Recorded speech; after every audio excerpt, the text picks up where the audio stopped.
In terms of Sonny, I think it's fair to say, and Sonny said it himself. I don't think he was 100% fit last year, but he's just that's his nature that he would if asked to play, he would play, and do his utmost, and that I think that probably affected his form more than anything else. I think last year was a bit of a unique year for a lot of players because of the World Cup. I just don't think it was a normal year in many respects for top players, but look, the quality Sonny has, there's no doubt, that he was. I don't think I've done anything dramatic to him. I think he's just feels better. He's had a good pre-season, and he loves playing for this football club. And I think the way we're playing now, really suits him where he's at in his career. And I'm sure there's more to come.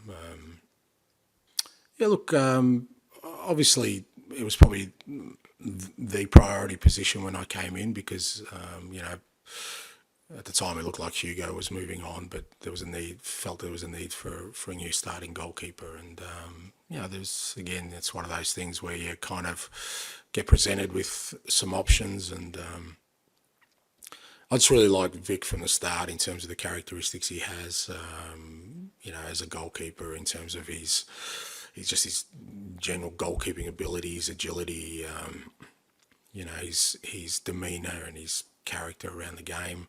And then I spoke to him, and he's such an infectious personality. He was so determined that he wanted to come to Tottenham and prove himself at the next level. And when you look at his career, he hasn't had a long time at the top level, and I've said that before, similar to Mickey van der Ven and a couple of others. I like players who've worked their way up from a low level very quickly, because it shows that they adapt very quickly, but also that they're coachable. They learn, because you have to, and you look at Vic, and he's taken big steps very, very quickly, and I think he's been outstanding for us for the first 6 or 7 games. He's been a real strong influence on the field in the big moments, when we've needed him, and the good thing is every day he comes in, he wants to improve, and that's exactly what we need. Yeah, and again, when I obviously got the role, I had to look at all the players who were out on loan last year, and Destiny was one. And again, I really liked his profile. He was, physically he's got outstanding attributes, but he obviously played a different sort of style of football in terms of, a lot of times he was used as an attacking wing back, and made a real impact in a tough league as a young man.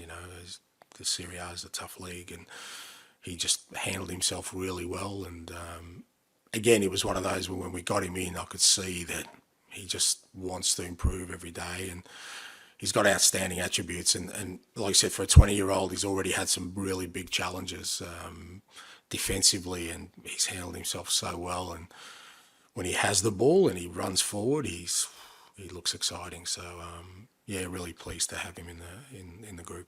He's going from Saka last Sunday to Salah. Yeah. Well, that's the Premier League, and that's why he's here, and there's no greater learning curve for him, and that's I love about that. And the good thing is, you saw last week, he had to work really hard against a top opponent, but in the end, I thought he came out pretty good, and like I said, he can't rest on that, because now he's got Salah this week, and then he'll have somebody else. It'll be a Grealish or somebody else coming up in the next weeks, and he's got to cope with all of it. But so far, he's doing very well.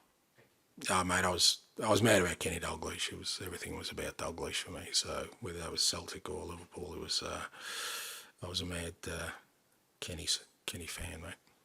Don't know, just like it was just at that time where I was 12, 13, and we look for heroes, in our lives, and he was it for me. He scoring European Cup finals, and just the way he played, and there was something different about him, and it was just like I said, when you're a young kid, you're looking for heroes, and it was him and the Fonz, mate.